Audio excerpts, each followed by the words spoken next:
Number of people have been asking to RBI, to me, and also questions have been raised in the newspapers, in the electronic media, as to what essentially is the difference between UPI and this CBDC. You see, any UPI transaction involves the intermediation of the bank. So when I use a UPI app, the message goes to my bank account gets debited, money gets transferred to the recipients, to the receiver's bank, his account gets credited, and he gets a message in his mobile phone. So there is an intermediation of the bank in that process.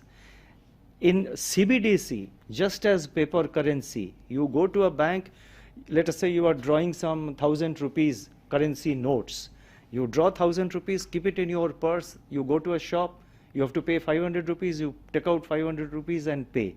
Here also, you will draw the digital currency and keep it in your wallet, which will be basically your mobile phone. And when you go and make a payment in a shop or to another individual, it will move from your wallet to his wallet. There is no routing or there is no intermediation of the bank.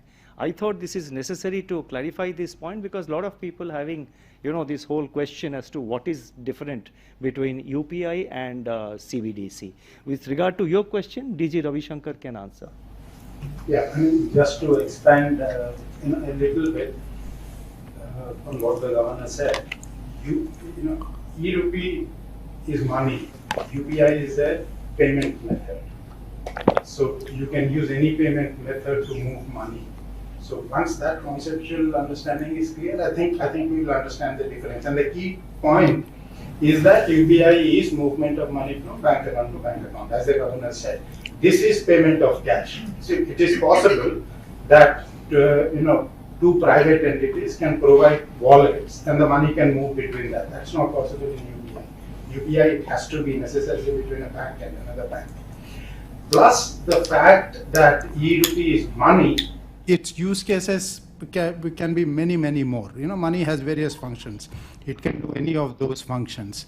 And given that that can be done, it all depends on how much our startup ecosystem or fintech system innovates on this, what kind of payment channels it opens up using E-Rupee as the base. It's much wider. What actually will happen, we'll have to wait and see. We'll set up the base system, then private sector can innovate. Coming to your question on anonymity, you see, a fundamental feature of currency, cash, is anonymity. One of the reasons it's still being used in many developed countries to a large extent is because people love their privacy, people love their anonymity. So for anonymity purposes, currency can be used. How anonymity is to be ensured in the case of a digital currency, because the normal understanding is anything digital leaves a footprint, can have various solutions. We are looking at largely first a technological solution. We understand there are technologies possible to do that, so we can use any one of those.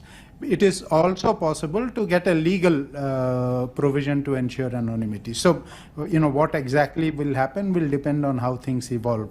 But anonymity is a basic feature of currency, and we'll have to do that. And to that extent, it is again different from UPI.